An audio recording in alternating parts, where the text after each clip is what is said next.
السلام علیکم، good evening. Programme بلا تکلف اور نئے عوامی نمائندوں کے ساتھ آج جیسے کہ اس پروگرام میں ہمارے مہمان ہوتے ہیں، اور جب ہم مہمان کی بات کرتے ہیں تو ان کے ساتھ ہماری جو گفتگو ہوتی ہے، یا آپ یہ کہیں کہ جو گپ شپ ہوتی ہے مسائل کو لے کر، وہ ہوتی ہے ذرا بلا تکلف. اور اگر ہم کرنٹ افیئرس کی اگر آپ پروگرامز دیکھیں تو اس میں یہ ہوتا ہے کہ جب عوامی مسائل کی بات ہوتی ہے تو بڑی گرما گرم بحث ہو رہی ہوتی ہے. میٹرو ون کا یہ واحد ایسا پروگرام ہے جس میں ہم بات تو کرتے ہیں عوام کے مسائل کی، وسائل کی اور ترقیاتی کاموں کی، لیکن ذرا بلا تکلف کے دائرے میں رہ کر.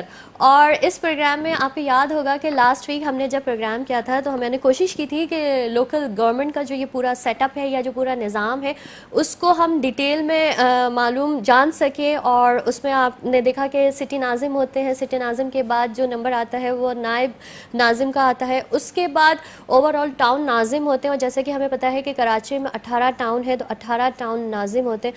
ہر ٹاؤن کو پھر یو سیز میں ڈیوائڈ کیا گیا ہے، اور یو سی ناظمین وہ انسان ہوتے ہیں یا وہ نمائندے ہوتے ہیں جس کا اپنے علاقے کے جو لوگ ہوتے ہیں ان سے ڈائریکٹ ان ٹچ رہتے ہیں.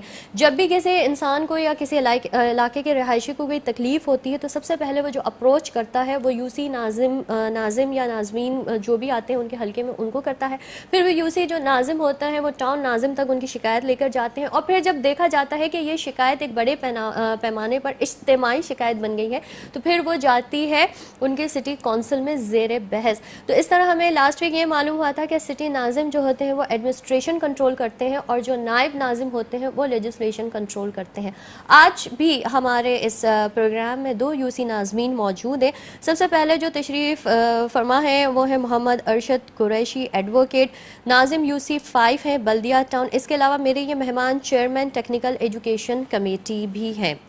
ان کے ساتھ جو تشریف رکھتے ہیں ان کا نام ہے انیس الدین رومی صاحب، ناظم یو سی 6 ہیں اور گڈاب ٹاؤن ہے. اور گڈاب ٹاؤن کی میں ایک بات اپنے ویورز کو یہ شیئر کرتی چلوں کہ گڈاب ٹاؤن ناظم جو ہے ان کا تعلق پیپلز پارٹی سے ہے، اور جو میرے یہ مہمان کا تعلق متحدہ قومی موومنٹ سے ہے. بڑی اچھی بات ہے کہ 2 الگ الگ جماعتوں کے جو نمائندے ہیں وہ گڈاب ٹاؤن میں کام کر رہے ہیں اور ایک ٹیم ورک کے تحت کام کر رہے ہیں. تو ہم اس پروگرام کے تھرو یہی میسج کنوے کرنا چاہتے ہیں کہ جب عوام کی فلاح و بہبود کی بات کی جائے یا عوام کے ترقیاتی کاموں کی بات کی جائے تو اس میں سیاسی جماعتیں اگر ایک ٹیم ورک کی شکل میں کام کریں تو فائدہ دونوں سیاسی جماعتوں کا ہے. فائدہ ان دونوں ان کے ووٹرز کا ہوگا، یا پھر ایک جنرل جو ہم کہتے ہیں کہ جمہوری نظام. تو اس جمہوری نظام کو برقرار رکھنے کے لیے اس طرح کی سیاسی جماعتوں کا آپس میں ایک ٹیم ورک ہونا بہت ضروری ہے. آئیے ملتے ہیں ہمارے آج کے مہمان سے، محمد ارشد قریشی صاحب سے اور انیس الدین رومی صاحب سے. السلام علیکم. وعلیکم السلام جی.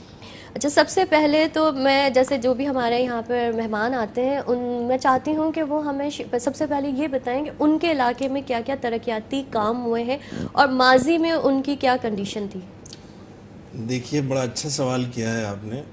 ماضی کے حوالے سے ہی میں شروع کروں گا. جب ہم منتخب ہو کر آئے ہیں ایز اے یو سی ناظم، حق پرست پینل سے تعلق رہا میرا، ابھی بھی ہے الحمدللہ. تو یہ حالت تھی کہ میری گلیاں میری یونین کونسل کی اور سڑکوں کا یہ حال تھا کہ نہ صرف ٹوٹ پھوٹ کا شکار تھیں بلکہ جگہ جگہ پانی بہہ رہا ہوتا تھا. سیوریج سسٹم بالکل ڈیمیج ہوا تھا. ڈرین سسٹم زیادہ تر میکسیمم علاقے میں چل رہا تھا.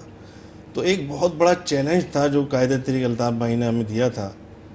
الحمدللہ ہم نے پلاننگ کی اور پلاننگ کر کے ہم نے اپنے کام کا آغاز کیا، یعنی کہ ہم نے بالکل 0 پوائنٹ سے کام شروع کیا اور پکچر ہی چینج کر دی. اور آج الحمدللہ آج کہنے کی ضرورت نہیں ہے. میں سمجھتا ہوں کہ آج جو بلدیہ کا جو نقشہ ہے ایک ڈیولپ ٹاؤن کے طور پر ٹاؤن ہے، بالکل اس میں کوئی شبہ نہیں ہے. اور اس میں یقینی طور پر ہمارے ساتھ جو تعاون رہا ہے وہ ہمارے ٹاؤن ناظم جناب کامران اختر صاحب کا اور سٹی ناظم جناب سید مصطفیٰ کمال صاحب کا. مطلب یہ ہوا کہ انتھک محنت ہوئی، بالکل ڈے نائٹ کام کیا ہے اور وہ کام سامنے آئے. اچھا انیس صاحب، آپ کے جو یو سی ہے وہ سرجانی ٹاؤن کے انڈر آتی ہے، ٹھیک ہے. سرجانی ٹاؤن ماضی میں ایک پروجیکٹ کے طور پر کراچی میں ایک پروجیکٹ کے طور پر سامنے آیا تھا، اور بہت سارے ترقیاتی کام مطلب اس وقت اعلان کیے گئے تھے کہ انڈسٹریل ایریا بھی ڈیولپ ہوگا، ریزیڈینشیل بھی ہوگا، ایک ٹوٹل ڈیولپ ٹاؤن ہوگا.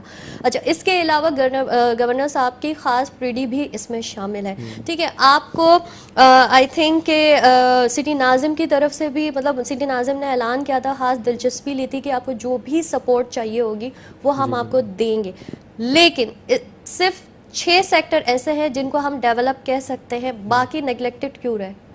نہیں, باقی سیکٹرز ابھی ڈیولپ اس لیے نہیں ہوئے کہ وہاں پہ لوگ ابھی آئے نہیں ہیں, ٹھیک ہے, لوگ ابھی آباد نہیں ہوئے. جس طرح سے لوگ آباد ہو رہے ہیں اس طرح سے وہاں ڈیولپمنٹ کے کام جاری ہیں. جس طرح سے سرجانی ٹاؤن کے اندر ڈیولپمنٹ کے کام ہوئے ہیں اس کا فیکٹ میں فگر بتاؤں تو کئی کروڑوں میں جا رہا ہے. ابھی چھوٹا سا لے لیں آپ کے, ابھی سرجانی ٹاؤن میں ابھی ناظم صاحب نے ایک پل کا افتتاح کیا ہے. صحیح. اچھا, پل, برساتی نالا اور روڈ جو خدا کی بستی اور تیسرا ٹاؤن کے درمیان کا تھا, اس کی کنڈیشن ایسی تھی کہ اگر جب بارشوں کے دوران تیسرا ٹاؤن, خدا کی بستی اور سرجانی ٹاؤن کے لوگوں کا راستہ, یعنی کہ پانی بھر جاتا تھا, بلاک ہو جاتے تھے لوگ نا, پوری رات جو لوگ جا نہیں پاتے, نقل و حرکت رک جاتی تھی لوگوں کی, وہ ناظم صاحب نے اسپیشلی کروایا. وہ تقریباً یہ پورا پروجیکٹ 35 کروڑ روپے میں ہوا. اچھا, وہ ایک یو سی سرجانی کی صرف, سرجانی ایکچولی ایک یو سی ہے. لیکن اس کے علاوہ رضا عباس صاحب نے بھی تو کروڑوں روپے کے فنڈز نہیں, وہ سٹی گورنمنٹ کے ہی ہیں. اچھا, وہ سٹی گورنمنٹ کی, سٹی گورنمنٹ کی. اچھا, ٹھیک ہے. اچھا, میں اپنے ویور سے کہتی چلوں کہ آپ بھی ہمارے اس پروگرام کا حصہ بن سکتے ہیں اپنی کالز کے ذریعے, لیکن آپ کی کالز لینا ہم شروع کریں گے اس بریک کے بعد.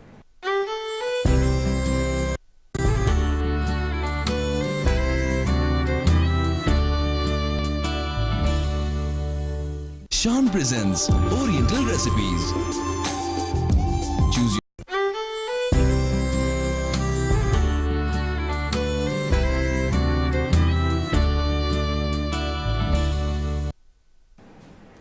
جی ویورز, ویلکم بیک. پروگرام بلا تکلف, اور اب تک ہم نے بات کی تھی لوکل گورنمنٹ کے نظام کی, اور ہم نے